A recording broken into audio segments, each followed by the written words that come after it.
एक गांव में रेणु नाम की लड़की अपने पिता और सौतेली माँ के साथ रहती है। उसकी एक सौतेली बहन भी थी। रेणु की माँ अपनी बेटी को बहुत प्यार करती थी, लेकिन वह रेणु को दिन भर घर के काम में लगा कर रखती थी और उसे ठीक से खाना भी नहीं देती थी। एक दिन रेणु की माँ खाना बनाने के लिए लकड़ी काट रही थी। उसे बहुत प्यास लगती है। वह अपनी बेटी को पुकारती है, लेकिन बेटी गहरी नींद में सो रही है। तभी रेणु पानी लेकर आती है और कहती है, बहन सो रही है इसलिए मैं पानी ले आई। उसकी माँ यह कहकर पानी फेंक देती है कि मैं तुम्हारे हाथ का छुआ पानी नहीं पी सकती। तुमने अपनी माँ को खा लिया है और क्या पता पानी में क्या मिलाकर तुम मुझे खिला दो। रेणु बहुत उदास हो जाती है। उसकी माँ घर के अंदर जाती है तो देखती है कि घड़े में बिल्कुल पानी है ही नहीं। तो वो रेणु से कहती है, मैं जल भरकर लाऊं क्या? रेणु कहती है, नहीं माँ, मैं बस लेने जा ही रही थी, और बाल्टी लेकर कुएं पर पानी लेने जाती है। लेकिन पानी भरते समय रस्सी टूट जाती है और बाल्टी कुएं में गिर जाती है। तभी रेणु परेशान होकर घर वापस आ जाती है। माँ के पूछने पर सब कुछ बता देती है।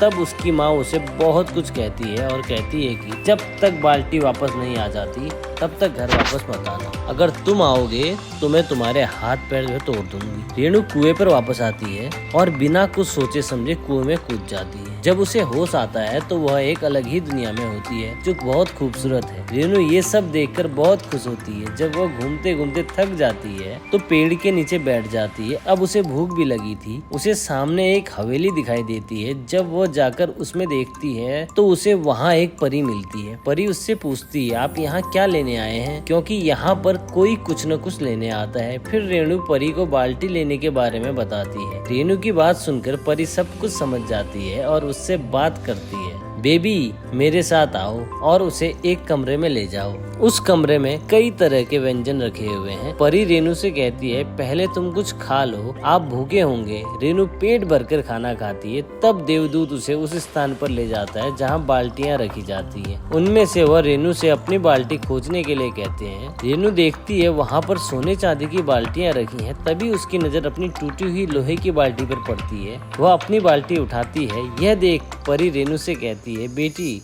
तुम बहुत सच्ची दिल हो। यह सब देखकर भी तुम में कोई लोभ नहीं आया और आपने केवल अपनी टूटी हुई बाल्टी उठाई। मैं इससे बहुत खुश हूँ और आपको उपहार देना चाहती हूँ। तो परी अपनी छड़ी घुमाकर रेणु के हाथ में लोहे की बाल्टी को सोने में बदल देती है और उसे पूरी तरह से सोने और चांदी से भर देती है। यह देखकर रेणु परी का शुक्रिया अदा करते हुए अपने घर चली जाती है। कहानी से सीख, सच्चे लोग भगवान को भी प्रिय होते हैं। तो आप भी सच्चे मन से कार्य करिए और अगर ये वीडियो पसंद आया तो इसे लाइक करिए और चैनल को भी जरूर से सब्सक्राइब करिए।